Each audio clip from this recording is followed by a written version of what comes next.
भगवान श्री कृष्ण कहते हैं, कर्मण्येवाधिकारस्ते मा फलेषु कदाचन मा कर्मफल हेतुर्भूर्माते संगोस्त्व कर्मणि। अर्थात हे अर्जुन, तेरा अधिकार केवल कर्म करने पर है, फल पर कभी नहीं।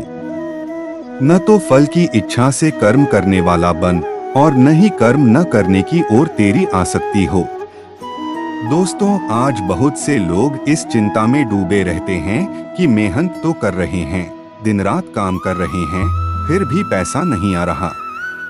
नौकरी में सालों से तरक्की नहीं मिल रही, बिजनेस में मुनाफा नहीं हो रहा, हर महीने खर्चे बढ़ते जा रहे हैं और आमदनी वहीं की वहीं रुकी है। घर के बिल, बच्चों की पढ़ाई, बुजुर्गों की दवाइयाँ, सब कुछ सिर पर बोझ की तरह लगने लगता है। रात को सोने से पहले भी यही सोच परेशान करती है कि आखिर कब हालात बदलेंगे, कब यह तंगी खत्म होगी। कई बार तो ऐसा भी होता है कि इंसान अपने आसपास के लोगों को आगे बढ़ते देखकर खुद को कमजोर, असफल और बेकार समझने लगता है। क्या आप भी इस दौर से गुजर रहे हैं? क्या आपको भी लगता है कि किस्मत आपके साथ नहीं है या भगवान ने आपके साथ अन्याय किया है? तो सुनिए, श्री कृष्ण गीता में बहुत गहरी बात बताते हैं। वे कहते हैं कि धन की कमी अक्सर मेहनत की कमी से नहीं, बल्कि दिशा की कमी से होती है। जब इंसान सिर्फ फल की चिंता में डूबा रहता है, तो वह अपने वर्तमान कर्म पर पूरा ध्यान नहीं दे पाता। मन बंटा हुआ होता है, एक तरफ काम, दूसरी तरफ चिंता। और जब कर्म में मन नहीं लगता, तो नतीजे कभी अच्छे नहीं आते। यह एक चक्र बन जाता है, चिंता से काम बिगड़ता है, काम बिगड़ने से नुकसान होता है और नुकसान से चिंता और बढ़ जाती है।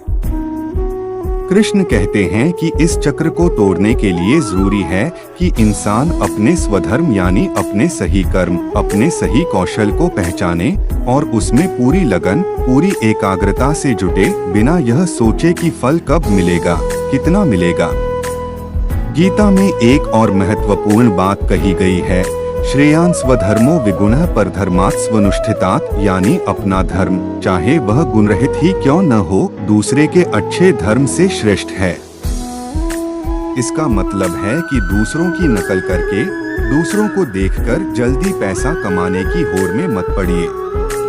अपनी योग्यता, अपने हुनर को पहचानिए और उसी दिशा में मेहनत कीजिए।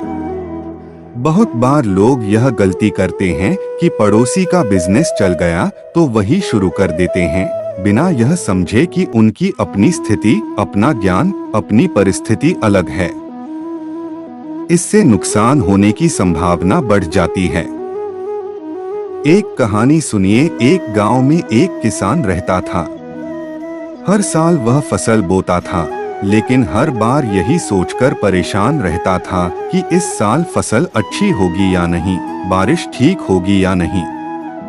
इस चिंता में वह ठीक से खेत की देखभाल भी नहीं कर पाता था, कभी समय पर पानी नहीं देता, कभी खाद डालना भूल जाता, क्योंकि उसका मन हमेशा भविष्य की चिंता में उलझा रहता था। एक दिन गांव में एक बुजुर्ग संत आए।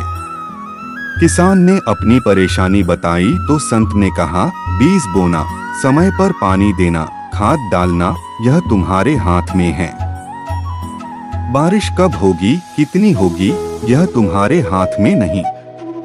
तुम अपना कर्म पूरी लगन से करो, बाकी प्रकृति पर छोड़ दो। जो अपने हाथ में है उसकी चिंता करो, जो हाथ में नहीं है उसकी चिंता छोड़ दो। यह बात सुनकर किसान को गहरा एहसास हुआ। उस दिन से उसने चिंता करना कम किया और अपने काम पर पूरा ध्यान देना शुरू किया। समय पर बीज बोना, नियमित देखभाल करना, मेहनत में कोई कमी न छोड़ना। धीरे धीरे उसकी फसल भी बेहतर होने लगी, क्योंकि अब उसका पूरा ध्यान काम पर था, चिंता पर नहीं।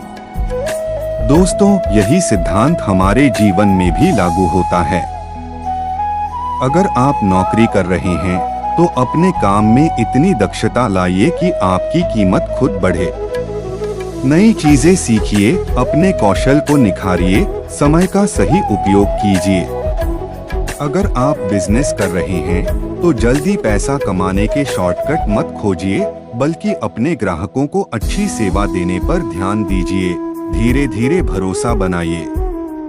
कृष्ण कहते हैं कि जो व्यक्ति फल की चिंता छोड़कर पूरी निष्ठा से अपना कर्म करता है वही सच्चा योगी है और उसी को दीर्घकाल में सफलता मिलती है।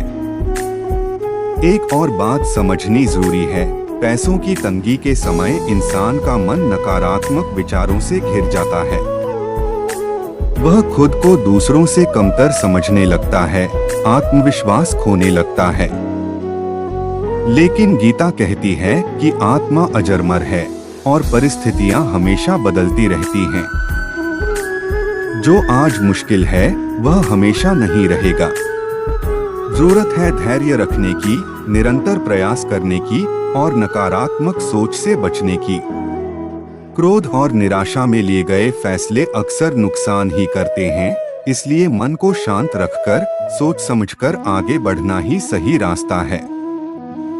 तो दोस्तों, अगर आप भी पैसों की तंगी से जूझ रहे हैं तो आज से यह प्रयास करें, चिंता करना छोड़िए और अपने कर्म, अपने हुनर, अपनी मेहनत पर ध्यान दीजिए।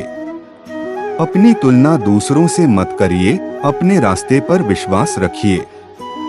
सही दिशा में लगातार निष्ठा से किया गया प्रयास देर सवेर जरूर फल देता है। श्री कृष्ण की यह शिक्षा अपनाइए, कर्म करो, फल की चिंता छोड़ो और जीवन में शांति के साथ आगे बढ़ो।